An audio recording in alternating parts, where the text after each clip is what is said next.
నేనే గొప్పని చెల్లి చెప్తోంది, కానీ లోకంలో నువ్వేనమ్మా నాకు గొప్ప. పార్వతికి ఏ గండం వస్తుందో నాకు తెలియదు, కానీ ఆ గండం కొండలా వచ్చిన మంచులా కరగాలి. నువ్వే మాకు తోడుగా ఉండాలి. అన్నా నువ్వేం దిగులు పడకన్నా, మనం గుడికి వెళ్ళి పెళ్లి గీత గీసి చూద్దాం, నీకు మంచి జరుగుతుందన్నా. స్వామి, నా చెల్లికి మంచి భర్త దొరికేలా నువ్వే గీతను సరిగ్గా కలపాలి.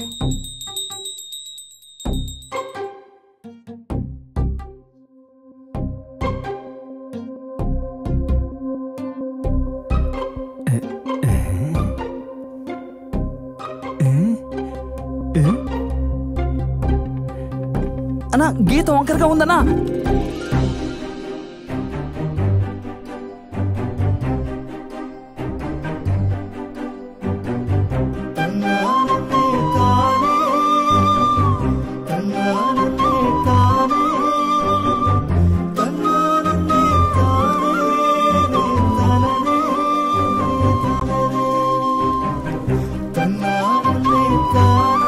చెల్లెల పెళ్లికి గీత గీయడానికి వచ్చిన అన్నకి శివుడు గారు గీత కలిపేటట్టుందే.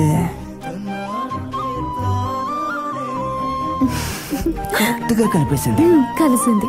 అవునవును కలిసింది.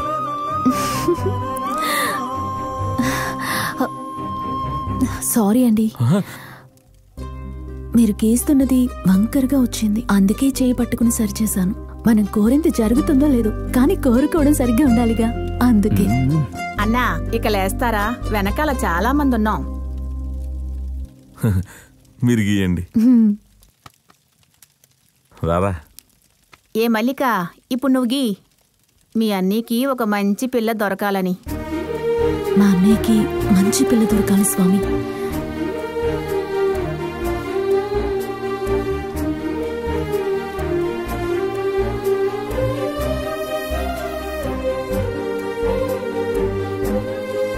సామిని శాంతం పాడేసింది.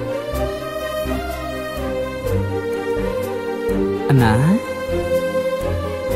ఈ లోకంలో ఉన్నావా?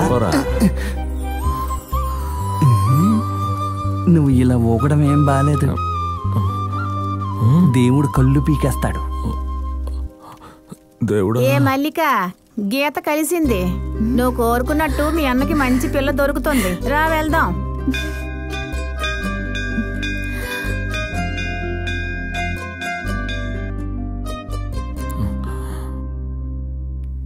పిల్ల అందంగా ఉంది కదన్నా.